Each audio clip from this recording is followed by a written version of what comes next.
السلام علیکم viewers, welcome to S I Science academy.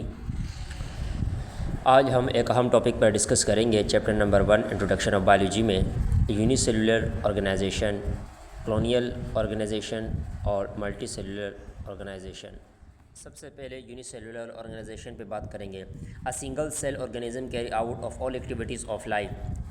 ایسا آرگنزمس جو سنگل سیل سے مل کر بنا ہو اس کو ہم یونی سیلولر آرگنائزیشن بولتے ہیں، اور وہ تقریباً لائف کی تمام ایکٹیویٹیز جو ہے وہ پرفارم کرتا ہے، جیسے کہ ڈائجیشن ہے، فوڈ ہے، اسپائر ہے، ایکسکریشن ہے، موو ایکسیٹرا وغیرہ۔ یہ سارے پراپرٹیز جو ہے وہ لیونگ تھنگ کے اندر پائی جاتی ہے اور ملٹی سیلولر کے اندر بھی پائی جاتی ہے۔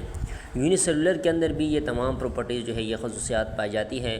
وہ لائف کے تمام ایکٹیویٹیز جو ہے وہ پرفارم کرتا ہے، لیکن وہ یہ جو تمام میتھڈ ہے وہ ایک سمپل میتھڈ سے کرتا ہے، کیونکہ وہ یونی سیلولر آرگنائزیشن ہے۔ اگر ہم یونی سیلولر آرگنزمس کی بات کریں تو اس میں بیکٹیریا ہے، امیبا ہے، پیرامیشیم ہے، اینڈ یوگلینا ہے جو پروٹسٹا سے بلونگ کرتا ہے، are common example of unicellular organism.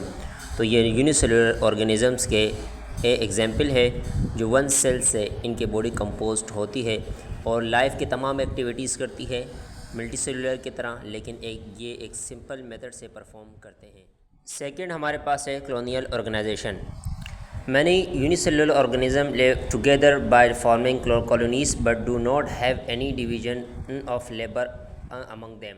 کچھ آرگنزم ایسے ہوتے ہیں جو آپس میں کالونیز بنا کے یعنی ایک پارٹیکولر ایریا میں رہتے ہیں، لیکن وہ ایک دوسرے پہ ڈپینڈ نہیں کرتے ہیں، بلکہ وہ اپنی لائف کی تمام ایکٹیویٹیز خود پرفارم کرتے ہیں، بٹ وہ ایک کالونیز بنا کے رہتے ہیں، اسی لیے ان کو کلونیل آرگنائزیشن کہا جاتا ہے۔ Each unicellular organism lives its own life. They are not dependent on each other and never form any multicellular structure۔ تو کلونیل آرگنائزیشن جو ہے یہ آپس میں ایک کالونیز بنا کے رہتے ہیں، لیکن یہ ایک دوسرے پہ ڈپینڈ نہیں کرتے، اپنی لائف جو ہے خود سروائیو کرتے ہیں، ایکٹیویٹیز خود پرفارم کرتے ہیں، اور یہ ایک ملٹی سیلولر اسٹرکچر نہیں بناتے۔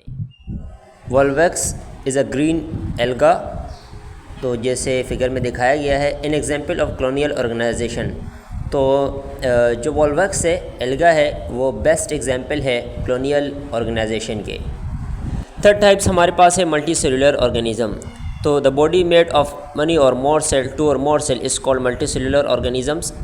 وہ آرگنزم جن کی باڈی 2 یا 2 سے زیادہ سیل سے مل کر بنتی ہے، ان آرگنزمس کو ہم ملٹی سیلولر آرگنزمس کہتے ہیں۔